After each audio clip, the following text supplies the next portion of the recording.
അമ്മായി പറഞ്ഞ ഇപ്പൊ ദുബായിക്ക് പോവാൻ കുറച്ച് പൈസ ഉള്ളു. ഞങ്ങൾക്ക് എല്ലാവർക്കും പാടും 15,000 ഉറുപ്പ്യാവുള്ളൂ. ഹാപ്പി ന്യൂ ഇയറിന്റെ ഇതാണ്. പക്ഷെ പ്ലീസ് ഇപ്പൊ എന്റെ ക്ലാസ്സിലെ കുട്ടികളോ 4 കുട്ടികൾ ഗൾഫൊക്കെ ഉണ്ട്. പക്ഷെ പ്ലീസ് ഇപ്പൊ ഞങ്ങളൊന്ന് കൊണ്ടുപോകും. ഇപ്പൊ നിങ്ങളെത്തെങ്ങനെ ഇപ്പൊ പ്ലീസ് ഒന്ന് കൊണ്ടുപോവുക. നല്ല പച്ചയല്ല.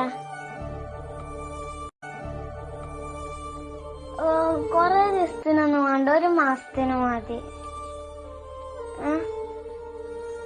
പരീക്ഷ മാർച്ച് വരെയുള്ളൂ. മാർച്ചിൽ പരീക്ഷ. അപ്പൊ ഉടനെ പോകുന്നുണ്ട്. മോളൊന്നുകൊണ്ടും ബേജാറാവണ്ട മോളെ. ഇൻഷാ അല്ലാഹ് ഉപ്പച്ചി വരും. ഉപ്പച്ചി എന്റെ മോളെ കൂട്ടാൻ വേണ്ടി വരും. എന്റെ മോള് ഏടെയാന്ന് വെച്ചാ ഉപ്പച്ചി കാണിച്ചു തരും. ഒക്കെ എന്താ വേണ്ടെന്ന് വെച്ചാ ഉപ്പച്ചി വാങ്ങി തരും കേട്ടോ.